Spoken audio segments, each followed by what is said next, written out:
Hey folks, Pavaginator here, currently in Pleasant Valley, trying to make life work here.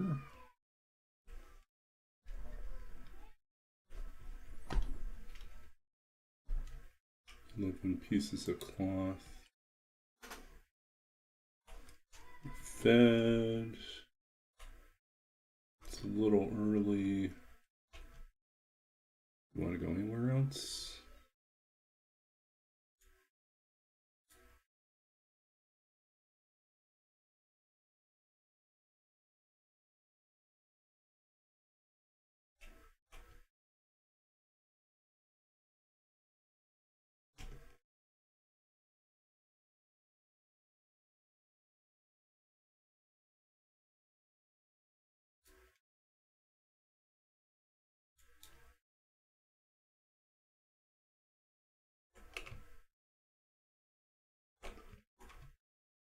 I remember there used to be a canned dog food in there sometimes,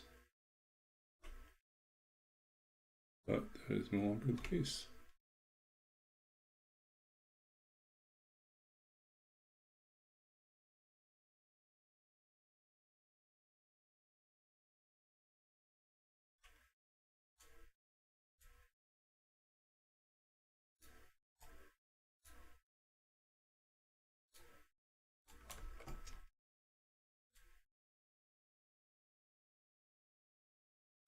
Ah, hacksaw. We are set now.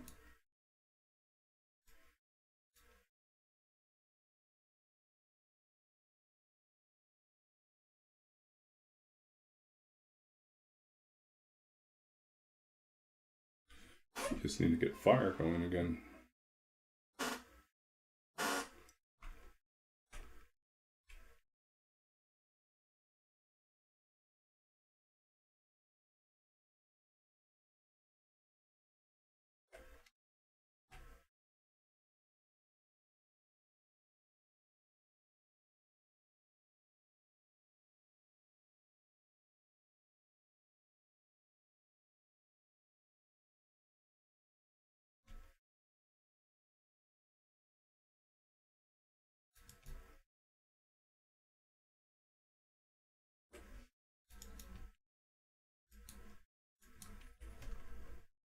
Okay.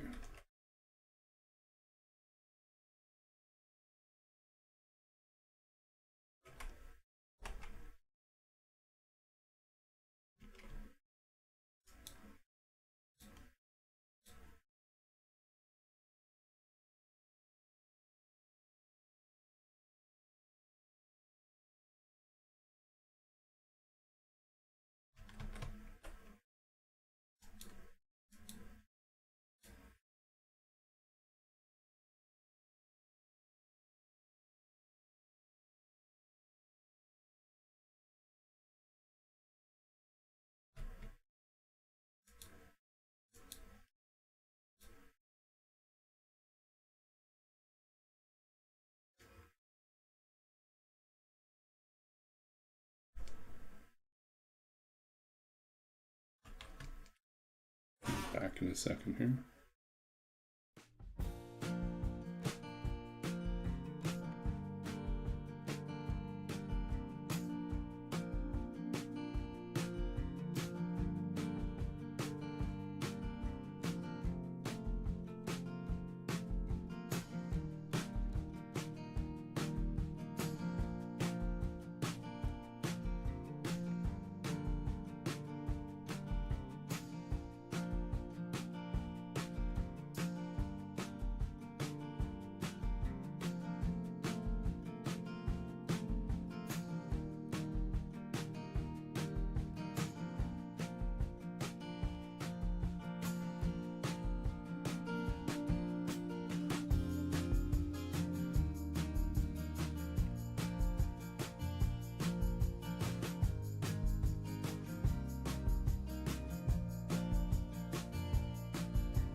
Okay, what are we up to?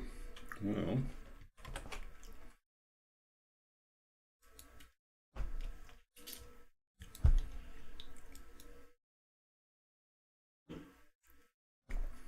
just trying to get the most out of this steer carcass I can.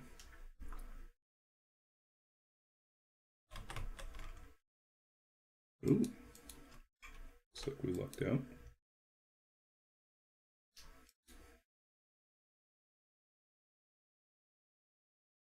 Take advantage of this while we can.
Three.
Yeah, let's see. Let's drop our hide and guts down.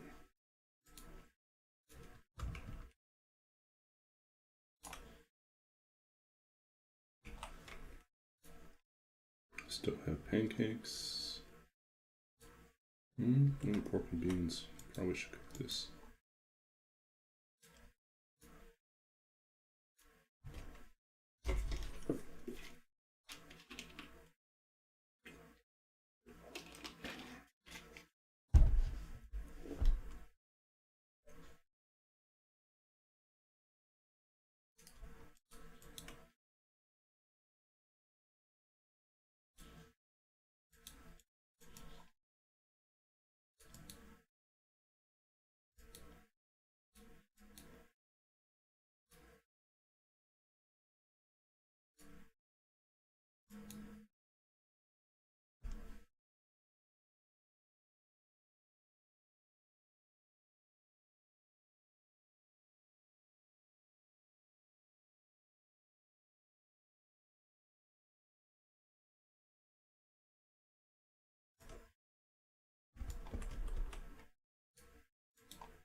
We can't boil them down, but we can make more pancakes.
Okay, we'll just be risky here.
I think our next stop is going to be the big barn.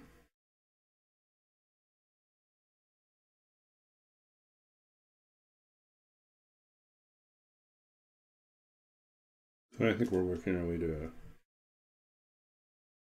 Mm.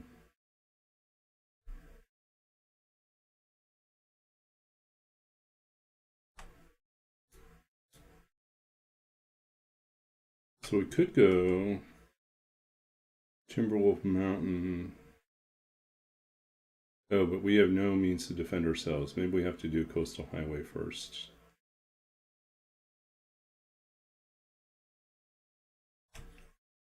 Coastal Highway, Forge and Desolation Point. Work our way back. We have everything we need now, so we should just go. Steer.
So I've been putting off getting a haircut because I kind of want to try a different barber than the one I've been using. So I've been researching where I can go, but I really don't want to spend like 50, 60 bucks on a haircut because I'm cheap.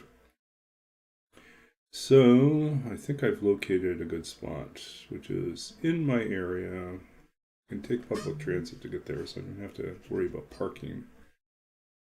It's better than the other place that I usually go to, which is all the way on the opposite side of the city and very inconvenient to get to since I no longer live on that side of the city. So I think Monday I might take a break at lunch and go get my haircut. But I've been putting it off partly because I am sick and tired of having it cut a little too short in some places and then it all spikes up.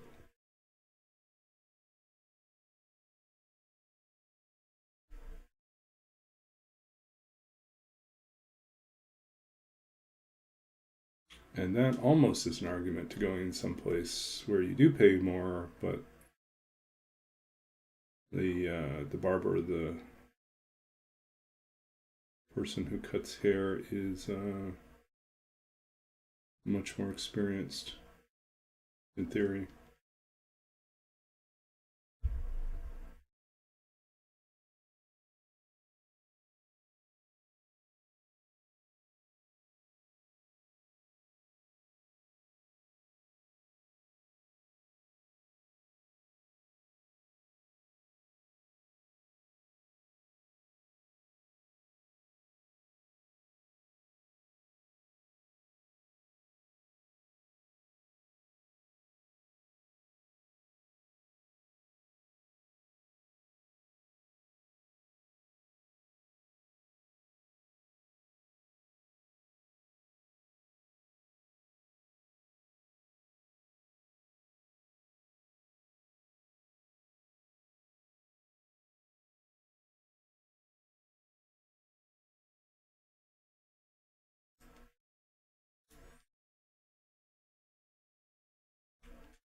So yeah, if I get my haircut on Monday, the next time you see me stream on Tuesday night, you'll get to see me with a haircut.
No, tonight's a quiet night.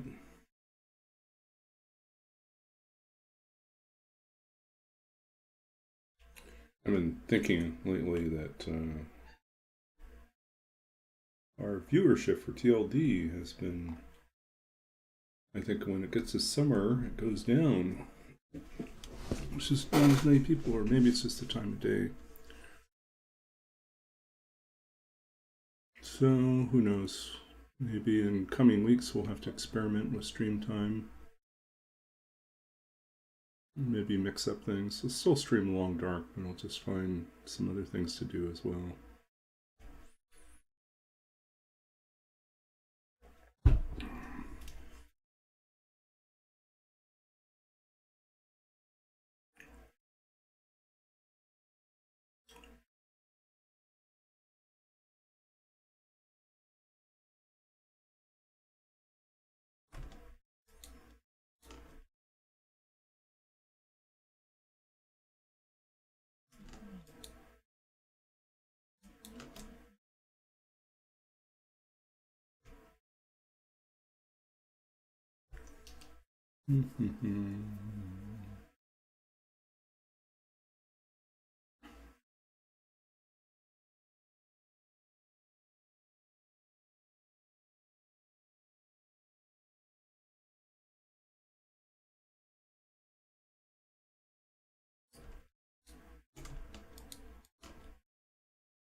Nope, can't. You're not allowed to. Leave it behind. Don't touch it. No matchy matchy.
Okay.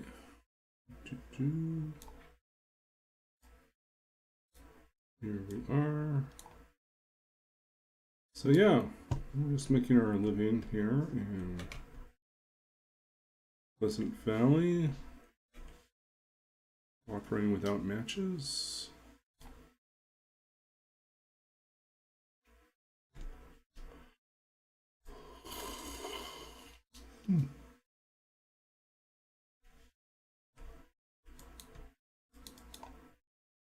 More matches we cannot use.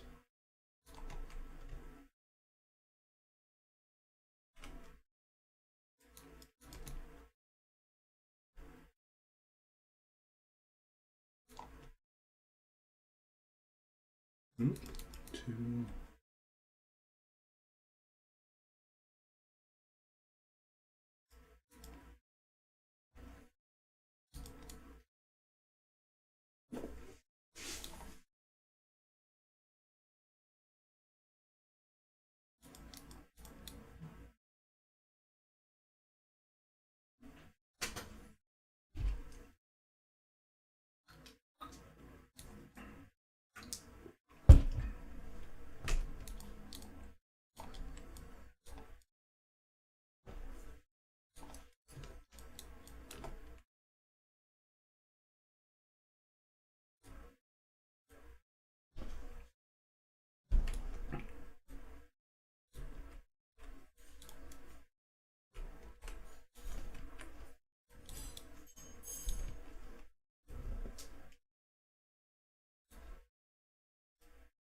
Go away. Go away.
I'm back.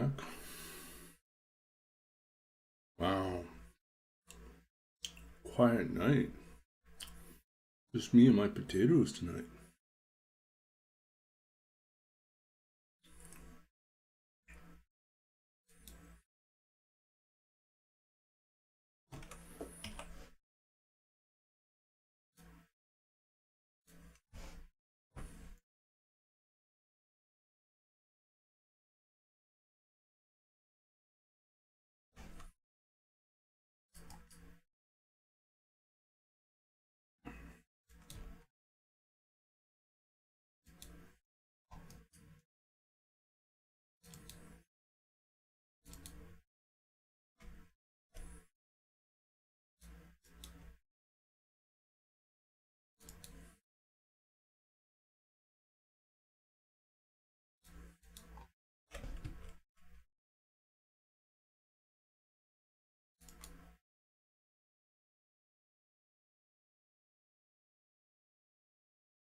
Hmm.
Okay.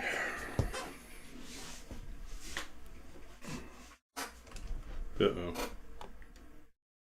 Cougar.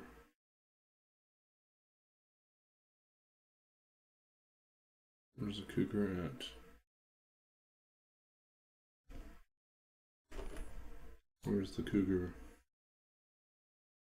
Hilltop Cave. Okay, so that's over. Ooh. That's not good. He's between us and. Wow, okay.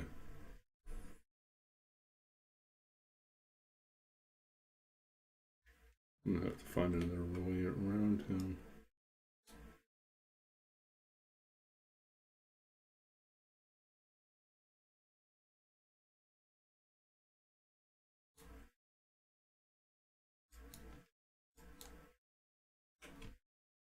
Let's read something that's more productive. Um.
Hmm.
We got our crackers.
No, not good.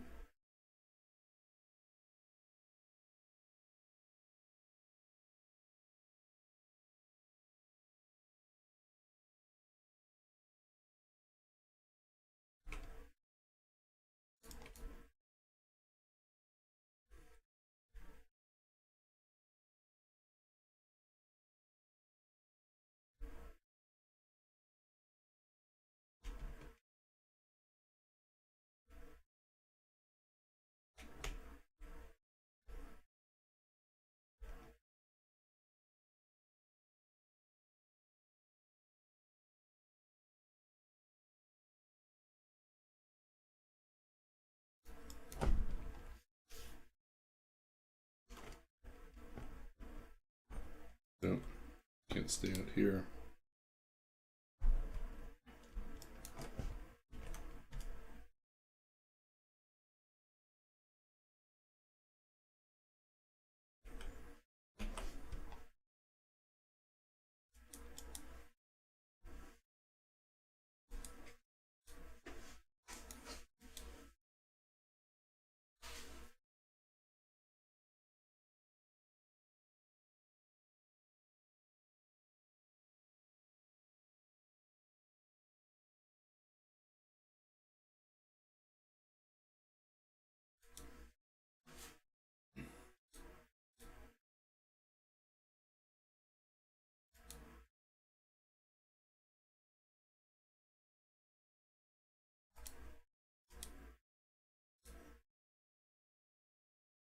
Okay, we just need to start one more fire.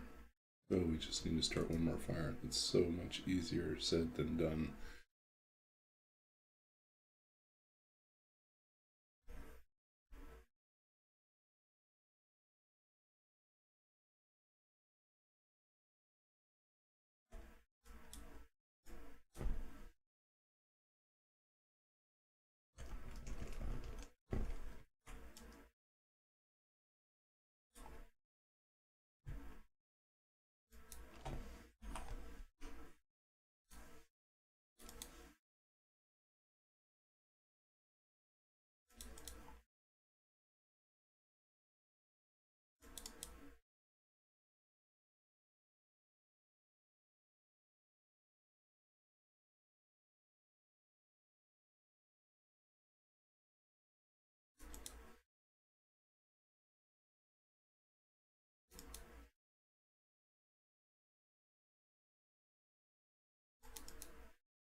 Okay, let's see. What can we consume?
Gusty, but we could start a fire.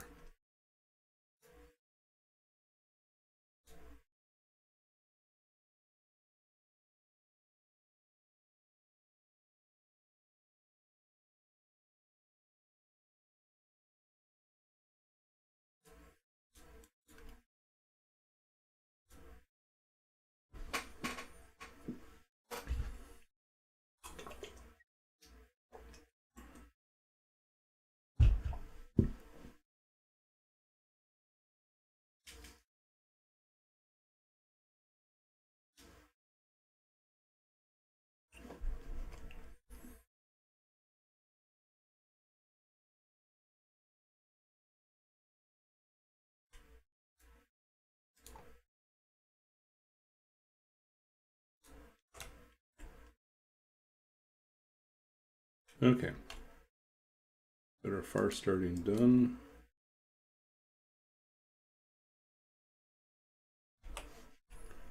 Means we can dump all of these. Dump all of these.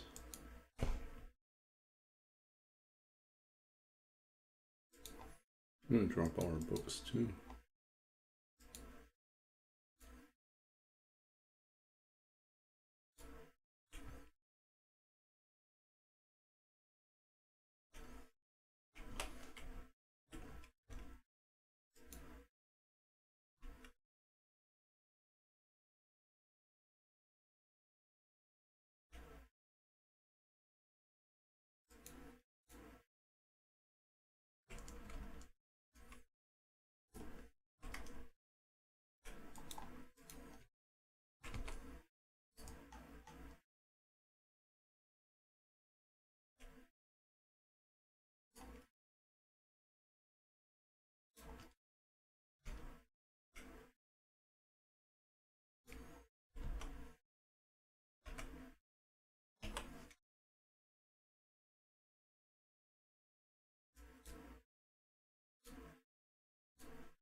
Okay, we're heading out.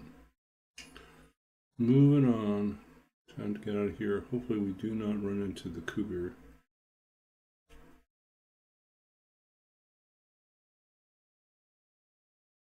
Get the cougars up top.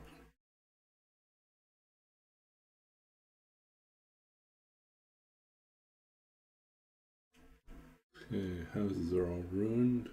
Have to loot anything there.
Okay, keep on moving.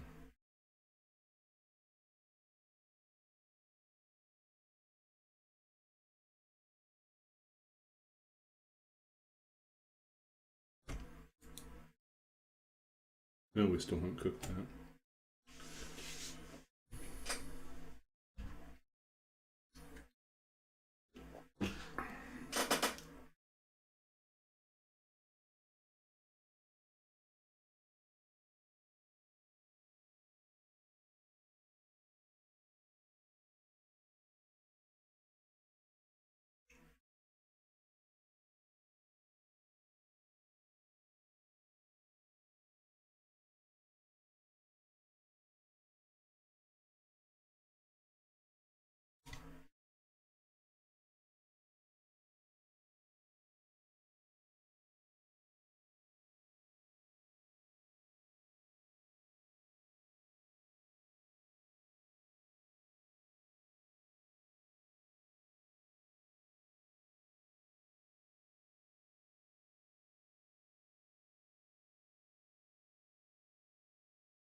So I think our goal here is just to do a quick run over to Desolation Point, forge, get out. Hopefully find quality tools in the process.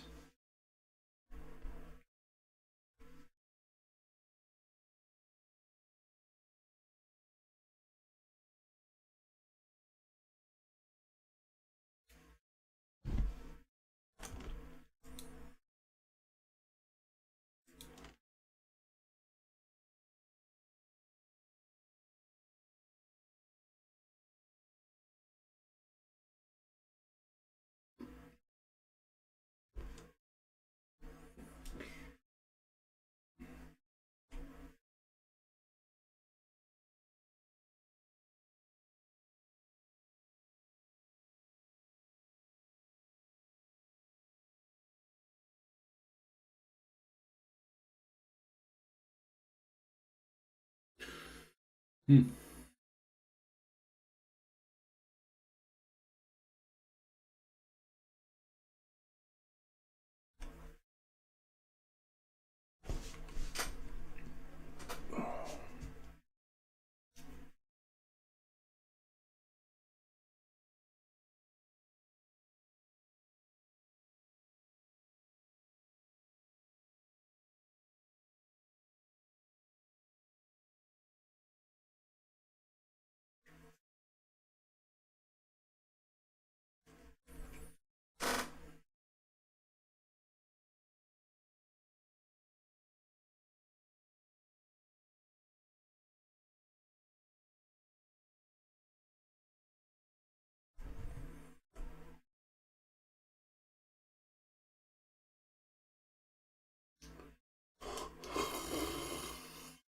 Hmm.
Ha.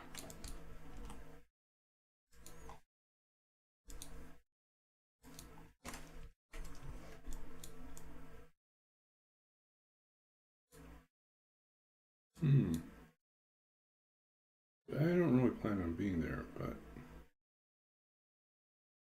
we'll take it with us for now.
Well, if no one shows up in the next 15 minutes, we may call it an early night.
So I had a meeting earlier today with someone that I'm mentoring, and I mentioned that I was exploring the possibility of branching out to do coaching and mentoring services in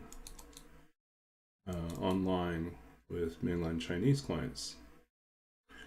And she's Chinese, so she kind of gave me her perspective. She said there's probably a lot of people who are interested in some level of mentoring or coaching, but most of them have overestimate their level of English. And so, you know, and then in general, what's available, what they can afford to pay is because they don't make as much in China as they do, you know, in the US or Canada, would mean I would probably have to charge a lower rate. So her recommendation was not to look for coaching opportunities, but instead to look for a class, to teach a class instead. So it might be a one-day lecture on something, presentation on something, or something that's participatory, but it's single day. You sign up like 15 people for the class, or however many you think is possible. And yeah, you kind of focus on that. Which it is true, the work is different. Much as I like the one-on-one mentoring, teaching a class is faster. Like a one-day lecture class, so like 2 or 3 hours.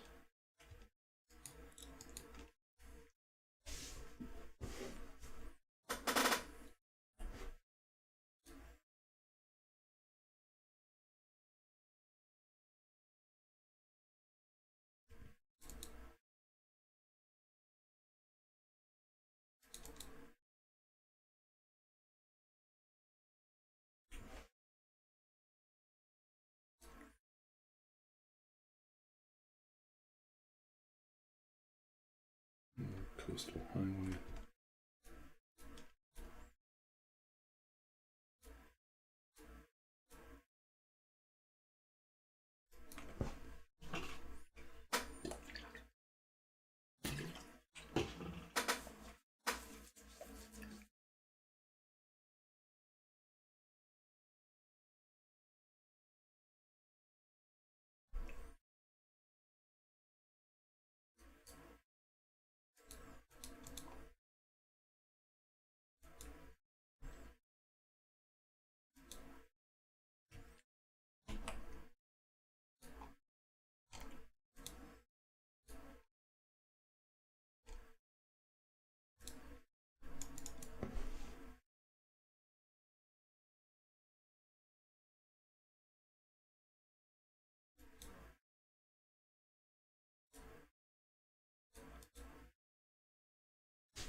Okay, so how are we doing here?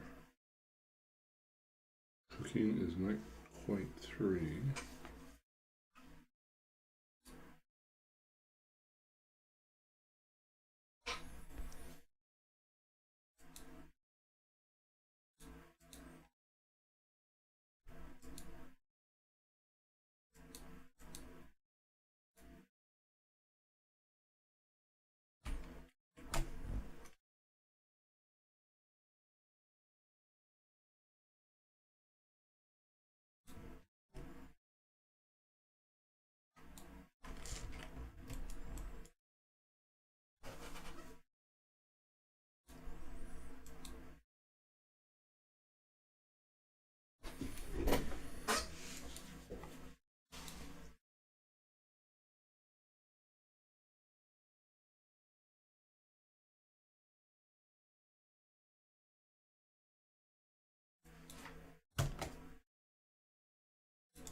So where are we going to go next?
Hmm.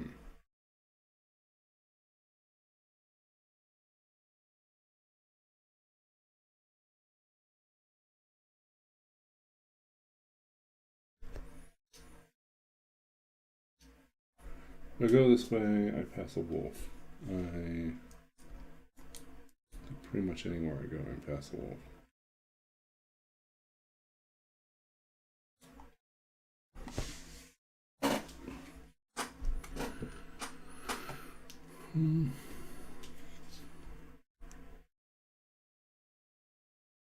This one has a indoor stove.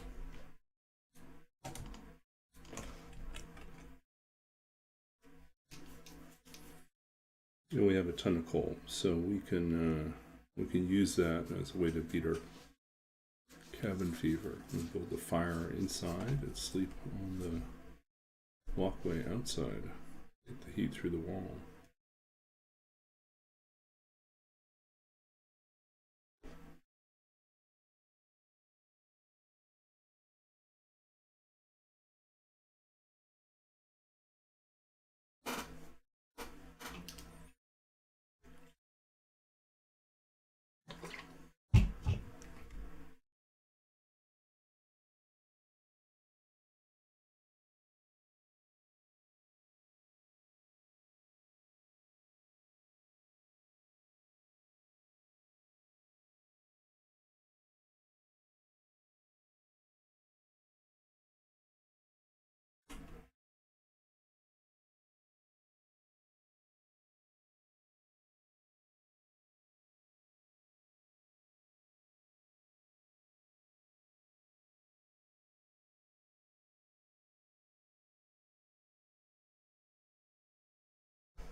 So I didn't run into a wolf. That's strange.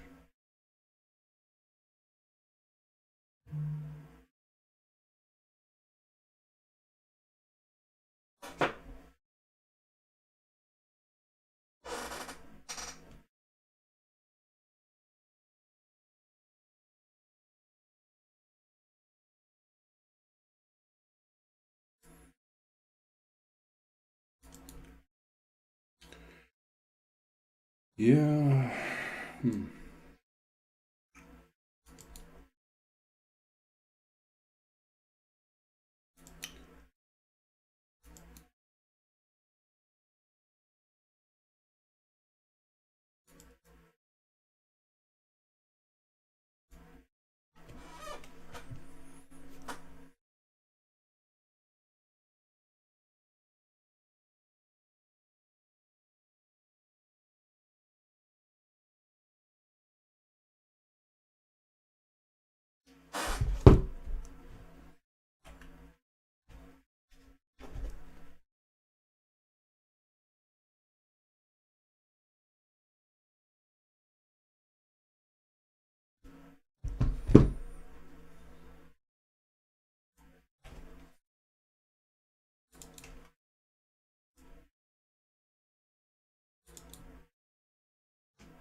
Hey, Roller.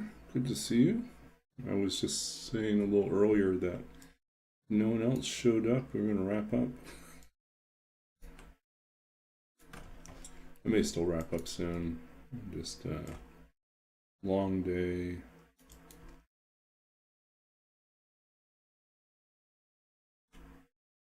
Oh, second hacksaw. Which one should we use? We went from having no hacksaw to having 2 hacksaws.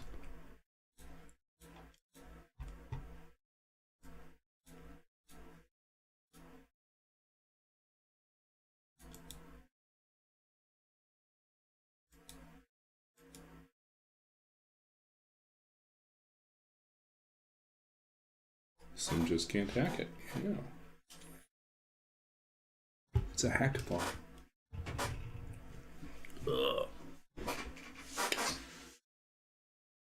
So I put in a little bit of time this afternoon working on my application letter for a job, but I got a long ways to go still.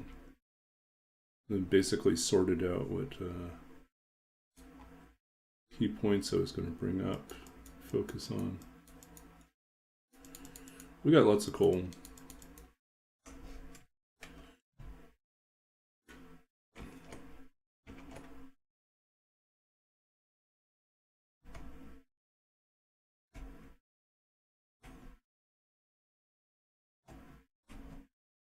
Guess we could do a little cooking here. We'll do water.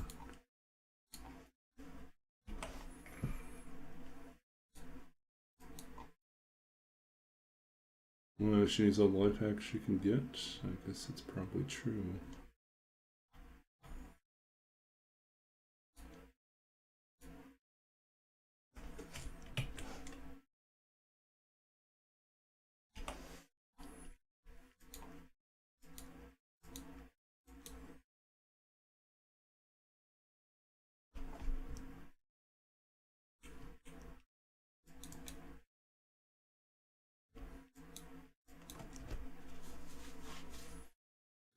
So how has your week been? How's your weekend right now?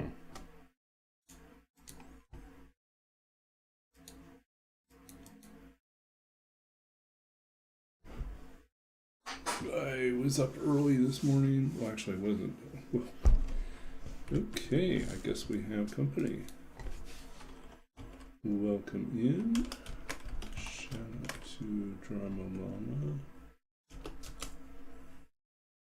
Shout out to, I know Molly Murder also streams Lollicats, so we're gonna do that. So hungry. Thank you, Libera. Unleash the ADHD.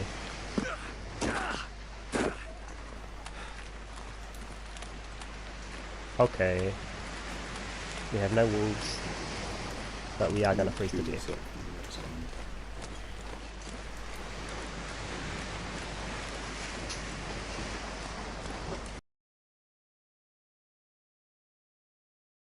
Yep.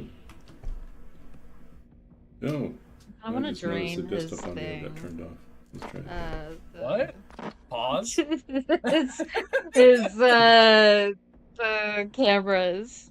Yeah, sorry about that. I just realized the desktop audio was off. I see what you're saying. Excuse me.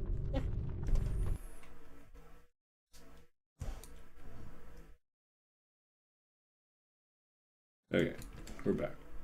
So yeah, if you're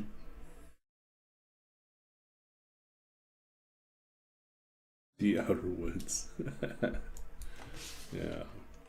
Yeah, so those of you who are joining for the first time, here's a little bit about me. I'm a writer. I'm also a, I guess you could say an aspiring librarian. I'm finishing up my library science degree this summer. Just a month left, really. That's all I have left. And I'm a former computer games programmer. I used to work in children's educational games and children's entertainment. And then I also am a longtime TLD player. So, yep. And so on this channel, we do weird and crazy challenges. Our current challenge is Matchless, where we have to survive Interloper with no matches. This is to make up for the Interloper run where I ended up with over 100 matches in the first 7 days. I thought, this is ridiculous. And by day 50, I'd still had over 100 matches. I was like, this is not Interloper. What's Interloper? Interloper should be no matches at all. So yeah. But we do other fun, weird challenges. So we are coasting on the edge of getting cabin fever. So what we're going to do here, actually what we want to see here is how many torches do we have? We have 12 right now. Let's pull a couple more torches.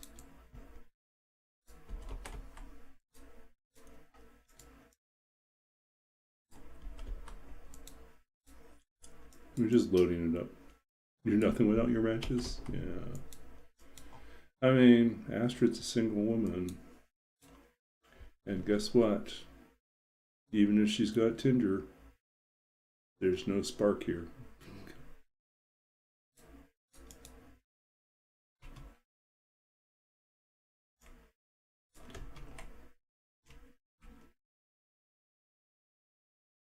So, much like the log cabin, you can do this tricky thing here. At least you used to be able to. There we go. Stove is right there. We are warm. We can sleep outside.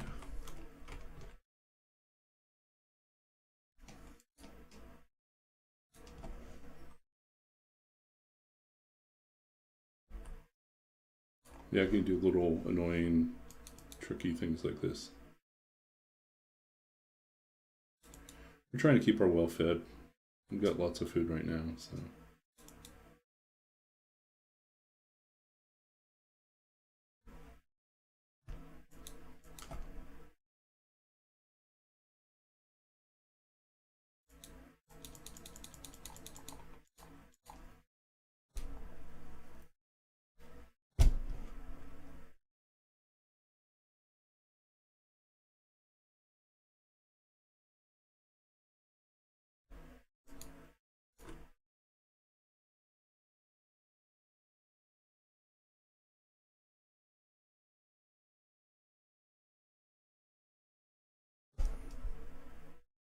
'Yay, we've got an aurora shot. Okay.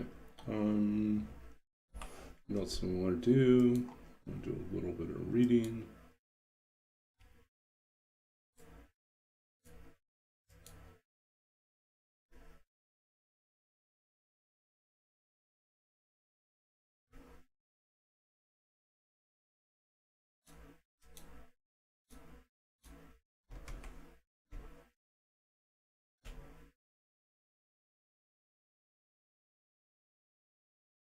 Four hours left.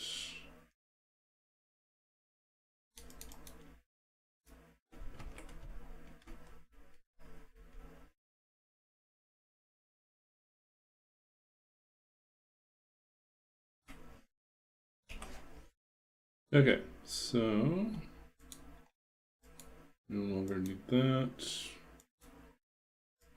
Might as well read about fishes.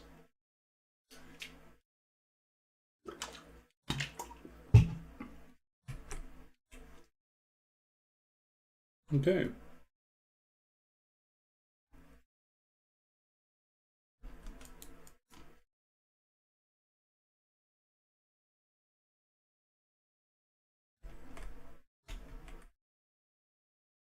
Still has 8 hours left. Man. I thought I had 4 hours. Well, we must have added too many. Anyways, we beat our cabin fever risk, so we're out of the woods. It looks like it might be a little gusty right now. Or it just sounds like it. Might be fine.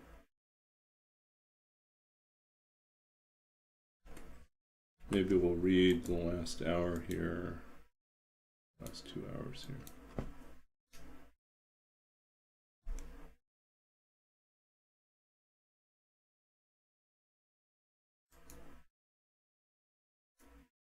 Okay.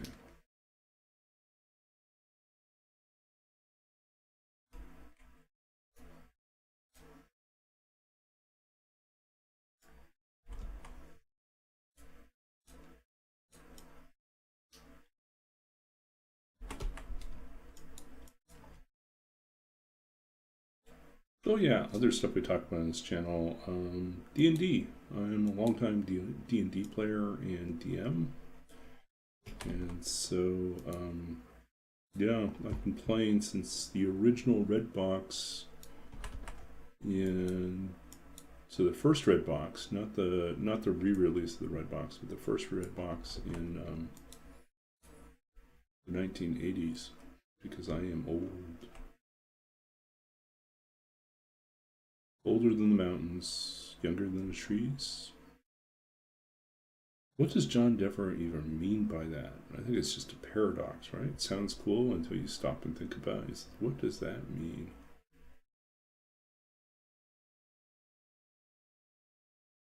And why does my English professor want me to write an essay about this? Right.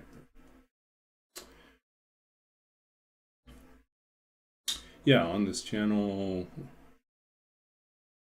we take requests for reading poetry, reading prose, my own, other people's.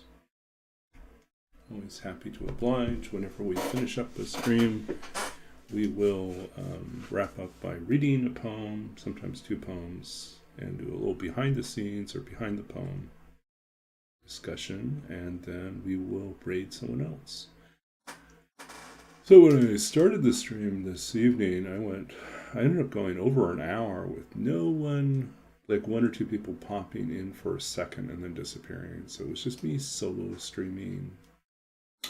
And I was really strongly tempted to, when I got to the hour and a half mark, to just pull the plug and go to bed early. But then you guys showed up, so we're pressing on a little bit longer until we get to the Quonset, I think. Quonset's a good place. Wrap up. So these streams are usually, despite the fact this is Interloper, usually pretty chill. I have probably, I think, over 3,500 hours now. I can check that in a second here. I have 3,600 hours now, 3,632. So yeah, I've been playing Long Dark for a long time. So, almost all those hours now are Interloper. I had, when I started, about 750 hours as between Stalker and Wintermute, the story mode, and then I made the leap into Interloper. So I'd been playing for a while at Stalker level and finding myself, well, obviously annoyed by wolves, but increasingly wanting some sort of different challenge. And so I tried Interloper, and I failed a lot at the start of Interloper. I was so terrible. But I became converted to the bow. I really love the bow, and now I also really love like the first 50 days. Usually it's about the first 50 days of an Interloper run when you have nothing, absolutely nothing. Sometimes your luck is absolutely terrible, and then you just have to figure out how you're going to survive. I think after 50 days, if you survive past the first 50 days, you probably have things figured out. It will be fine in the long run. I mean, you're still going to die, but you have the makings of a good long run.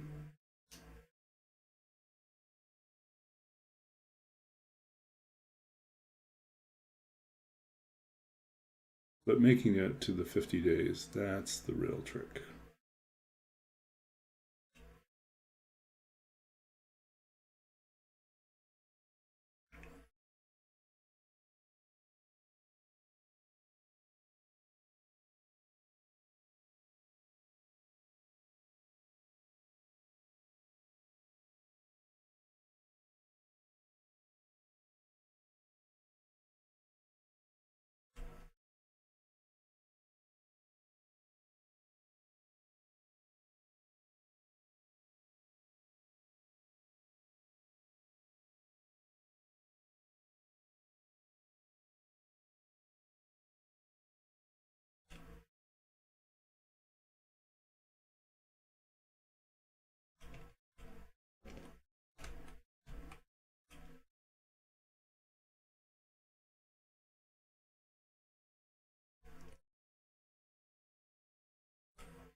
So we'll go up here, check the trailer, and then come down and mark our way to the Quonset. And then we'll wrap up. What else do we have on this channel? Animal noise redeems. Oh dear, someone else's poem. Terrible puns. We do those too. Wrap up with a friend.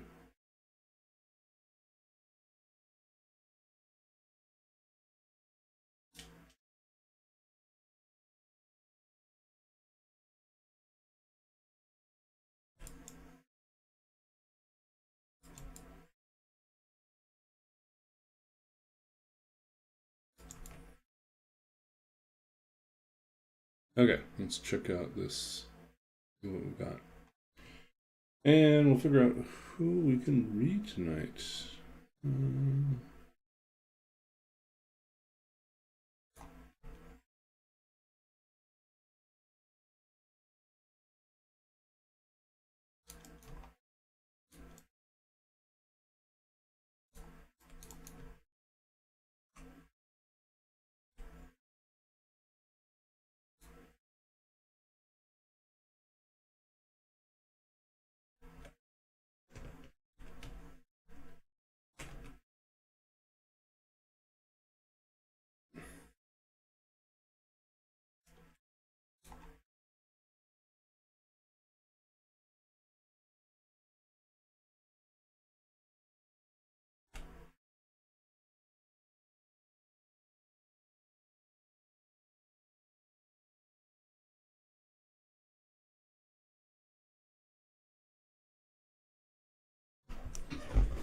Missed this one before.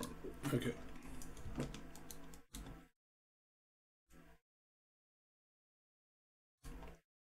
The one advantage of not carrying any matches is we can't lose matches to fake or to bad strikes, right?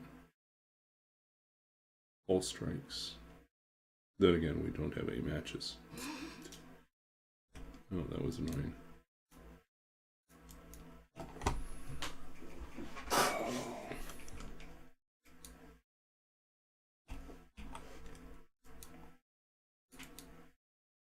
We don't have to fix this, but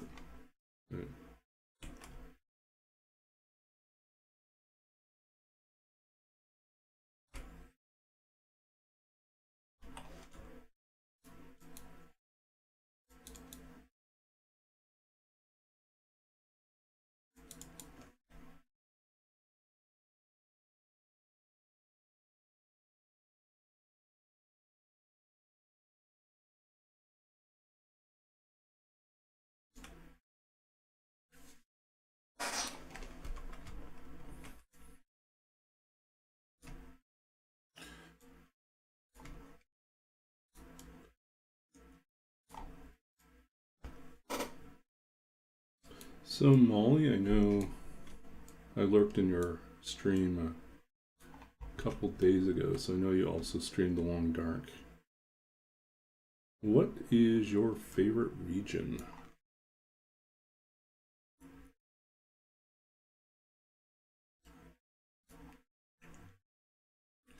Where do you like to start your runs? Because I know I have my favorites. I guess it partly depends on the challenge, but I mean, yeah, certainly if I start in Desolation Point, I feel pretty confident I can get something going fairly quickly. The odds are really stacked well in your favor there. But I feel the opposite about Blackrock. If I start in Blackrock, it's like, yeah, it's pretty much doomed.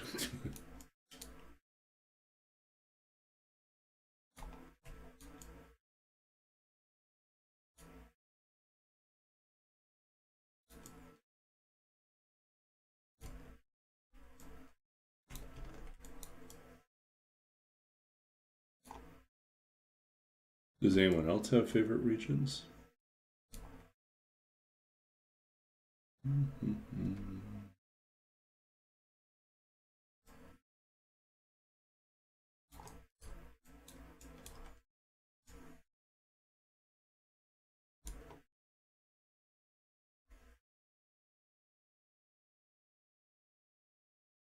Yeah, I mean, that's the thing. If you're really confident in your ability to escape Blackrock, then I would do it. I think I've only successfully escaped Blackrock on a spawn like twice. That's useless to us.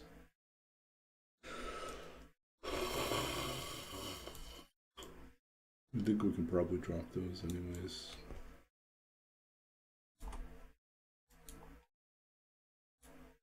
Trash.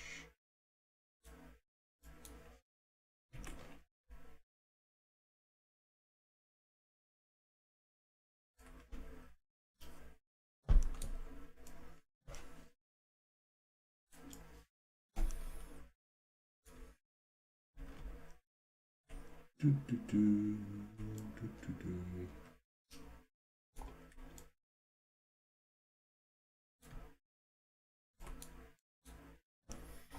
Yeah, I had kind of pretty chill day today. I went met up with a writer friend this morning because she's in the process of selling off most of her extra things, getting ready for a big move to do a residency in Taiwan, and a writer residency in Taiwan. So good for her.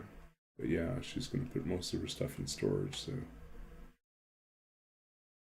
opportunity to pick up some poetry books for pretty cheap.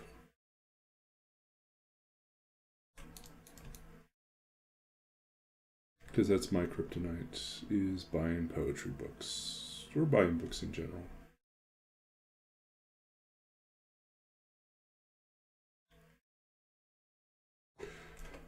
I went over there, we ended up talking for like an hour and a half about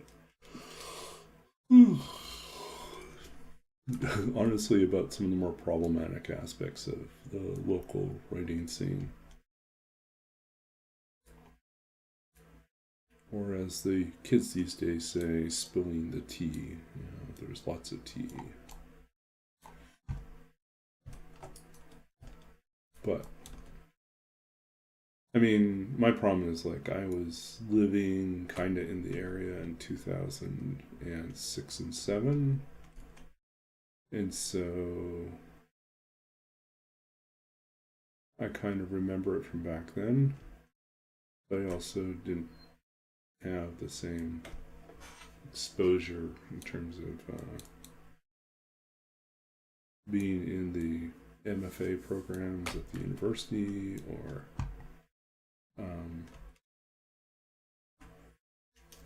you know, I attended a few events, but a lot of my attention was elsewhere. That was the year I just finished an MFA in the States and moved back to Canada, and then my father got sick, and I ended up having to help my mother care for him.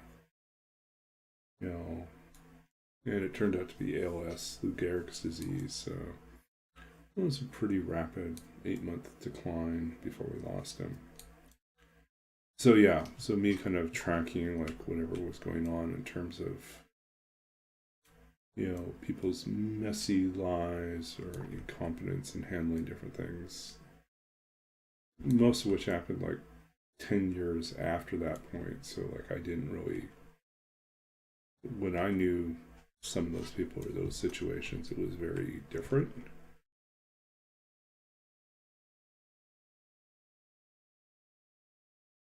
So yeah, interesting, but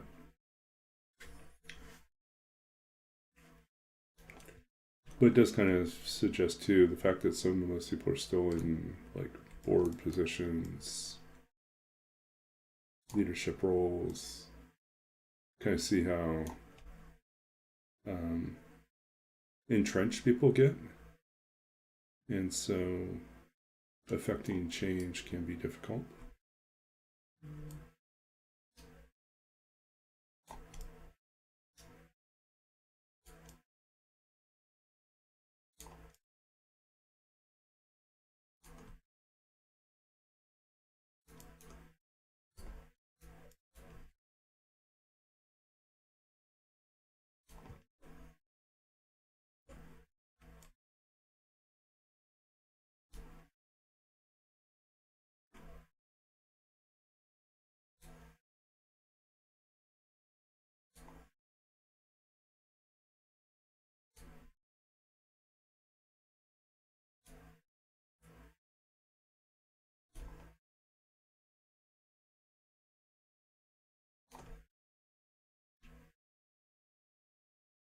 We went from having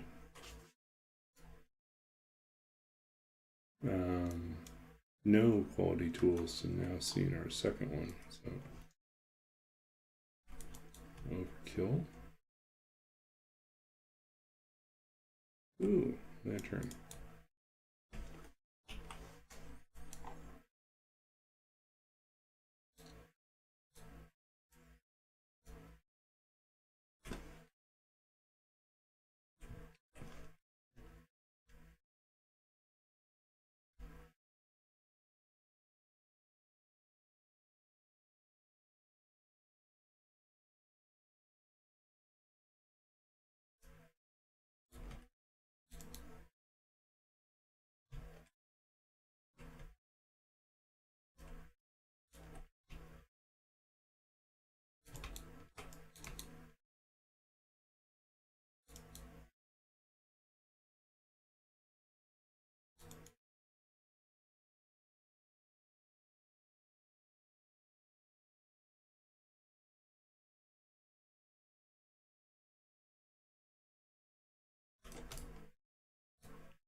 Okay.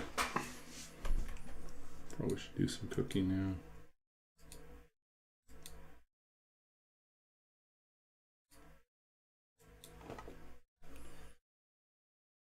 Ooh.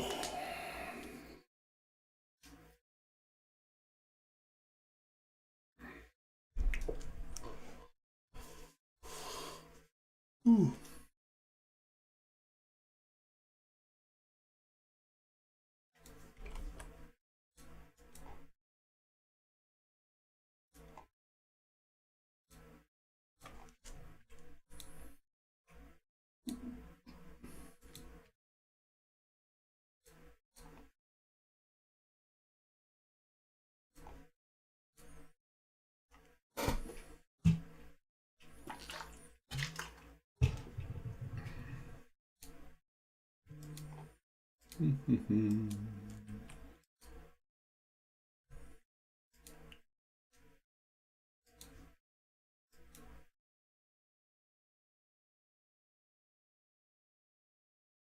Every time I'm cooking in the long dark, in the back of my mind is playing a really silly song from an old anime called Azumanga Daioh. And there's a character, Chio-chan, who is this little girl who skipped like 4 grades, went directly from elementary school to like senior year of high school. So she's tiny and really smart, but she's also very cute. And there's like a little, it's kind of a nonsense anime, slice of life nonsense anime, and there's like a little part where she's just doing this little, she makes up little songs for herself, and she's cooking. She said, Sukari Misho, Sukari Misho. She's kind of just moving a bunch of ingredients around, and then there's a big cloud, and then it's like, ta-da! And it's just really silly. And then sometimes what she creates is makes no sense whatsoever. Actually, I should see if I could track that down. That would be really funny if I found that clip.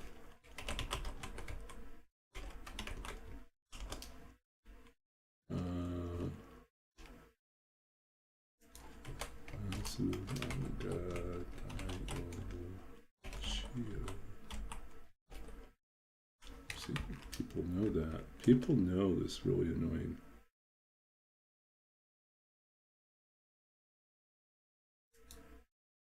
Okay.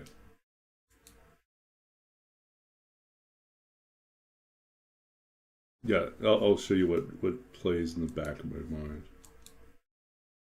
Let's see. Pop this up somewhere.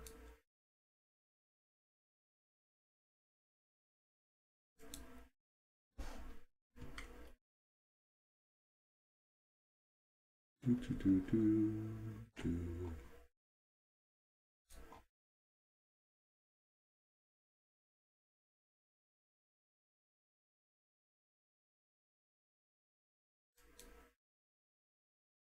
Do, do, do. Window capture.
Cookie. Anyways, that's what plays in the back of my mind whenever we're cooking and the long dark. Tsukuri Misho, Tsukuri Misho.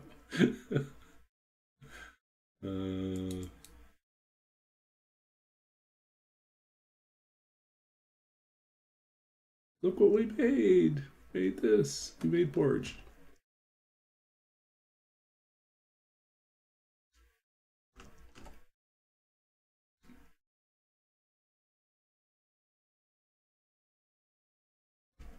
Now I've subjected you to the song. It will, perhaps it will haunt you too.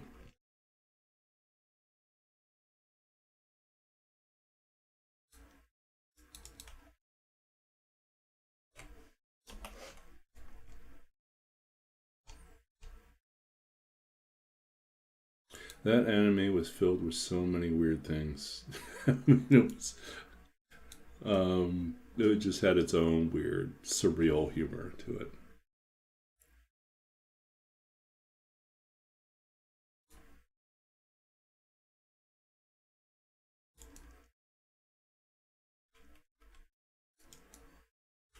Okay. Anything else you want to make?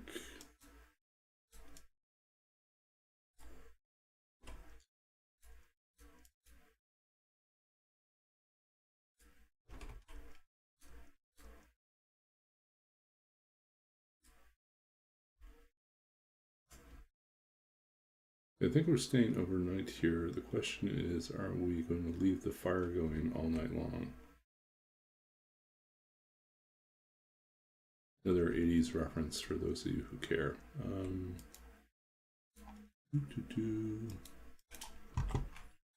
Let's just do this. That one pastel cat, yeah.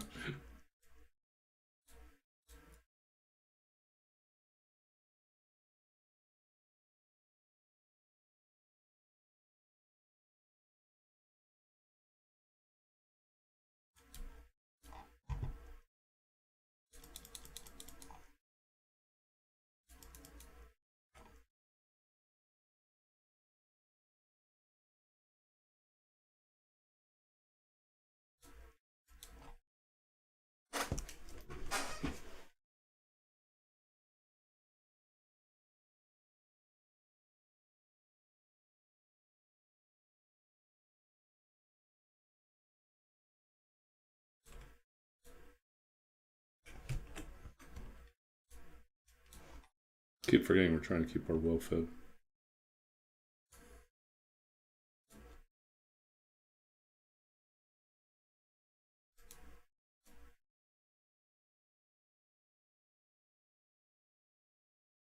Okay.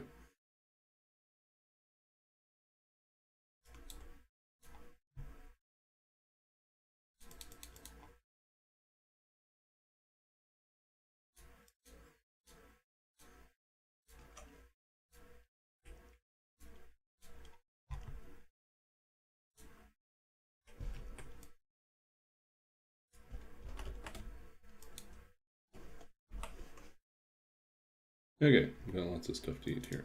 Tomato soup.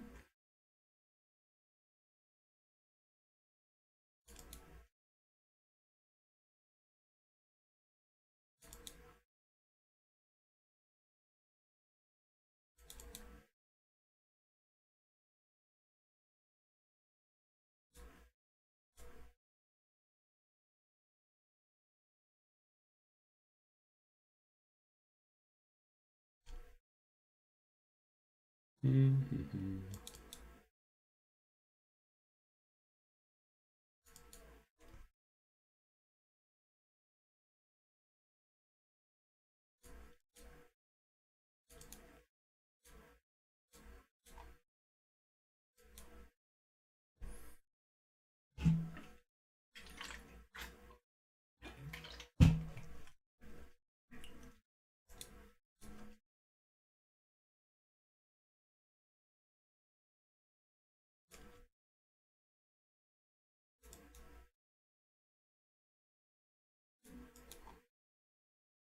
Nope, we're out of panic. Don't panic. We're out of panic.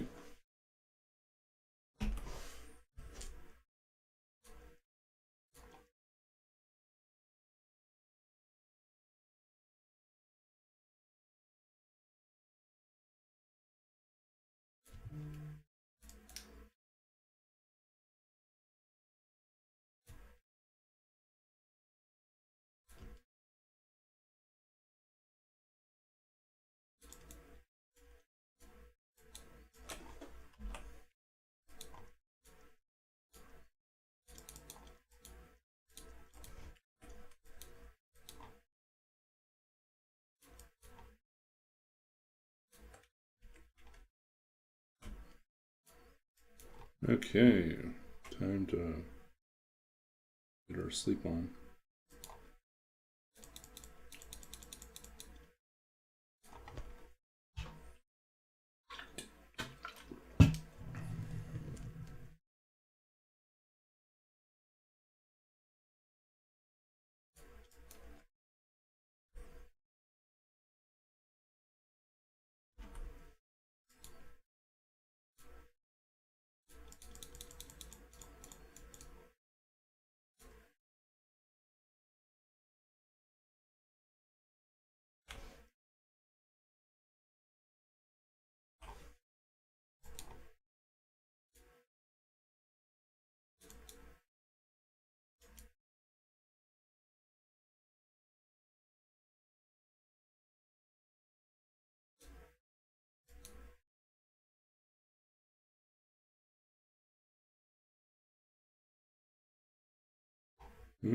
Time to head out here soon.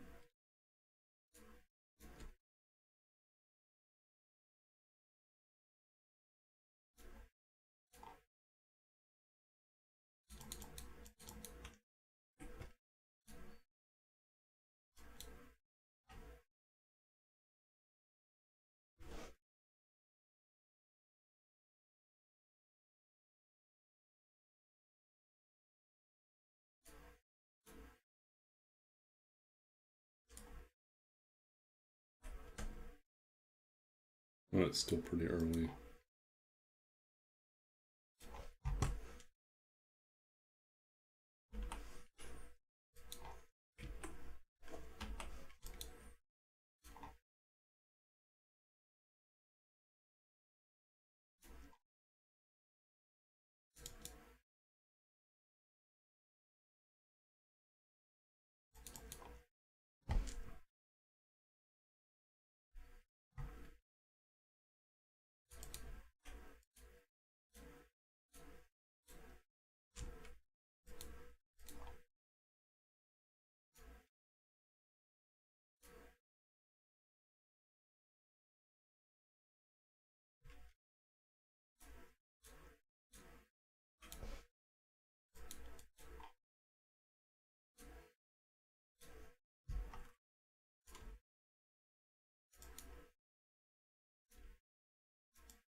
Okay. I should probably read poem from a friend, and then read one of my own, and then wrap up and read someone.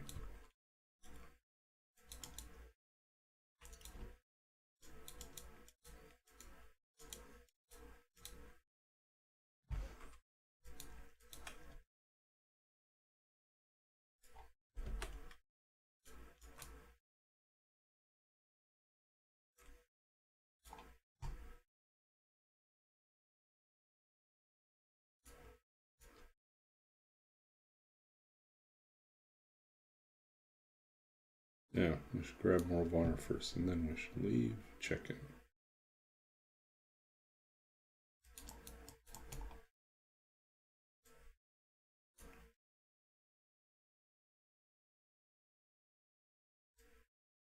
Okay, that's our save here. We are on officially day 15, and we now have one cracker box. So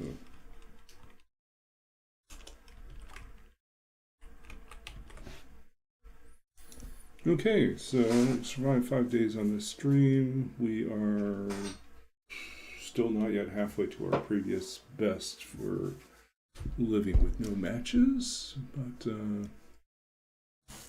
let's see what else we can do here. So let's read our poems, wrap up the stream.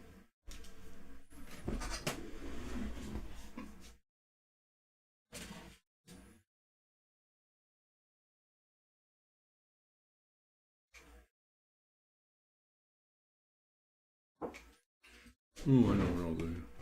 I'll try something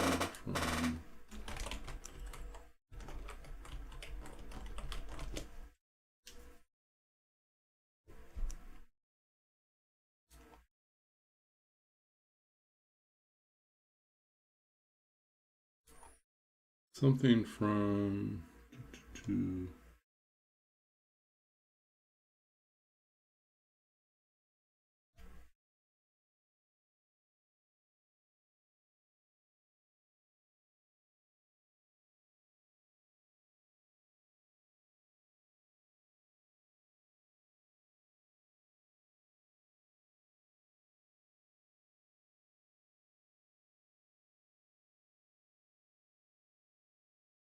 okay.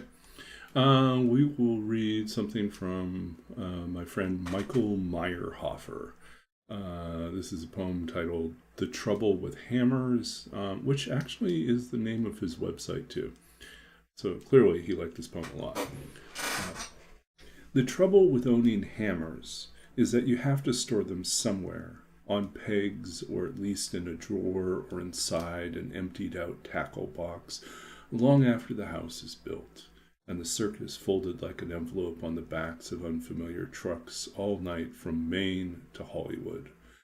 I want to go by 3 names, like child actors and serial killers. My father kept hammers in a drawer, and once when he stopped by and I was out, he nailed a 2x4 he stole from a construction site under the sagging cushions of my couch. I keep my hammers in the closet, but he found them anyway. I would like to be a hammer, I think, and swing all day down on the heads of thin, unsuspecting nails, even though I'm not particularly violent or unmedicated, if that matters. It's true, I was never any good at math ever since that one bronze star in 5th grade.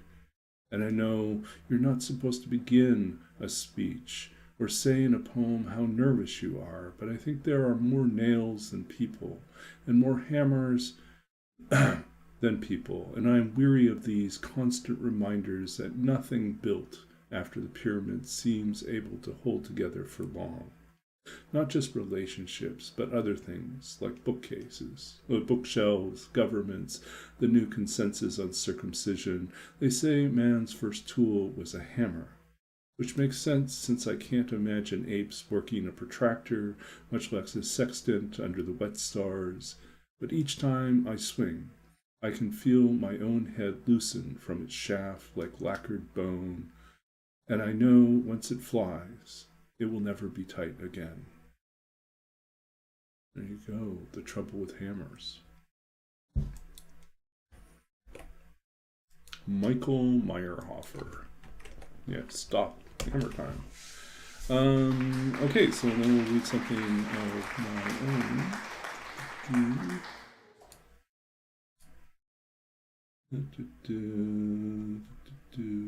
Poem chooser. I think we did Alpha 60 not too long ago. What do we feel like? Letter 50 comes up 2 times. How the world fits together. I did that recently. I don't know, maybe. I don't know. We'll pick something. We'll pick something from the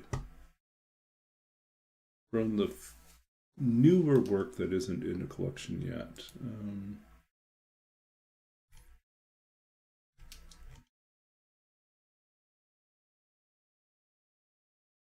Okay, so Michael's poem had to do a little bit with legacy and what you inherit.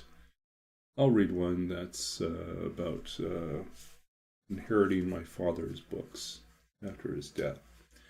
Searching my father's books, I find he has traveled lightly, covered much ground, but left no more than the sparest of lines, a scribbled note cribbed from professors past, their stories also ended, the road carrying on. More than wild beast, he leaves a faint trail, a mark here, path blazed among the trees, his passing almost invisible. What meaning he spies sleeping in between the inked wake of others he has left largely undisturbed. Reveals nothing of Macbeth's soul, Hamlet's fear, even what he writes of the great white whale, but cryptic signs, half-phrases, everything buried in the pale depths of what remains unsaid. Why have I held on to these talismans, bound tokens of our shared love of the written word? What literature does, what it holds silent between lines and the margins scarcely seen, the faint trace of another mind before mine, imperfect, grasping, and yet none the less pressing on, into the deep forest, the life half journeying, the river half forded, and still everywhere abounding in ghosts. So, like, I think when I inherited my father's books, my father had studied, his first degree was in linguistics, teaching English second language. Then he later went back and did a master's in library science, which is what I'm doing now. And, growing up, he had lots of books in the house. Both my parents did. And I just assumed that some of the books that he had left over from his university days would, especially literature books, would be filled with annotation because he always had something interesting to say about these books.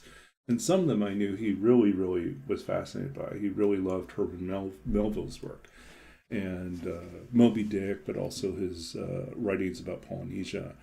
And so my father was deeply fascinated by these things, and I assumed that when I got the books that they would be full of his notes.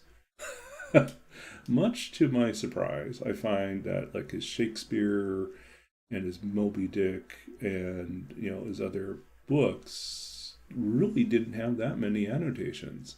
And especially for Shakespeare, they tended to be really minor, and occasionally they'd just be notes that the professor had talked about in that class, and not so much a revelation of whatever my father was thinking about the text.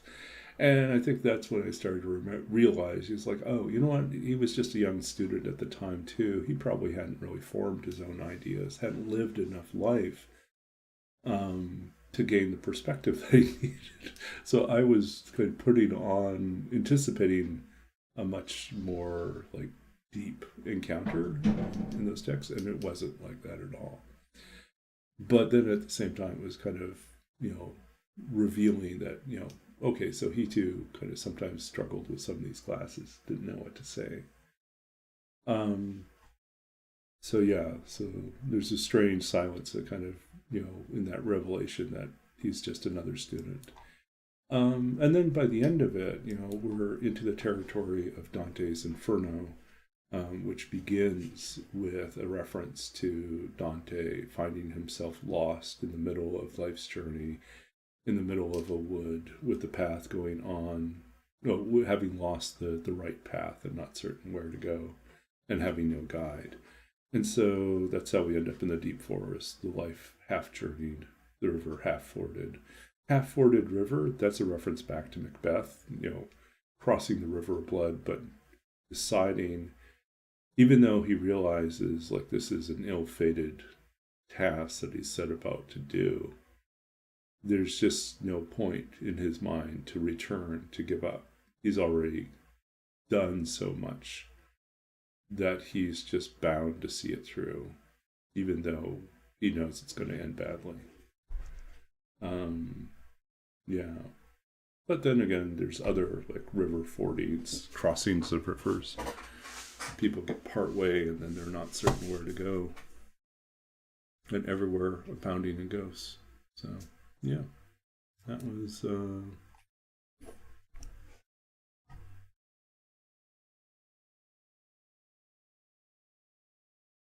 Oh, okay. Yeah, Trooper would know about this too. Yeah. Shakespeare is widely like misunderstood in contemporary culture. We've elevated Shakespeare, to represent sort of like a sophistication, a high society thing. But Shakespeare in his day covered all the bases, and a lot of his humor was not meant for the high, it was meant for the low. I mean, he wanted a full audience, so he catered to everyone. Yeah, and so some of it is pretty body humor, and some of it is pretty dark, and some of it's pretty clever in other ways. And there's a lot of punning and wordplay, situational humor that would be, I think it would be funny to listen to. Yeah, and then the other thing that we don't really appreciate is like a lot of the stage machinery and stage performance, stagecraft, like what happens on the stage, all the special effects. We're pretty dangerous and often so beyond the public's understanding that it felt like they were watching magic. Even if they could see the wires and the gears moving, it still felt like magic because they didn't understand it. And so I wrote a paper about that too. That it was sometimes indistinguishable from magic. And music too. The role of music in plays is largely, we think about music as being a regular occurrence in plays, but the way music operates in plays in the early modern period, during the period of Shakespeare and before, is very different. That having the witches sing in Macbeth, and it's a whole scene that he steals from someone else's play and drops it in, is meant to be disturbing and eerie and unsettling. Even if it's comical, it's in the wrong place. And so much of Macbeth is about things in the wrong place. It's like, we're not expecting this. Things are out of place. Things are in the wrong place. You're not in the right place. You shouldn't be doing this. You shouldn't be doing this. Or you're encountering people at the wrong time. So all these things are kind of at play. So the role of humor is actually very similar to contemporary horror, which brings in humor as a way to highlight horror. But yeah, so it's kind of an interesting thing. Anyways, let's get wrapped up here and find someone to raid. Okay, so let's see here. See, I was going to end half an hour, almost an hour ago, actually. But we decided to stick around. Okay, Molly Murder is streaming. Carradine is streaming. We should go support Molly Murder because we were just in there.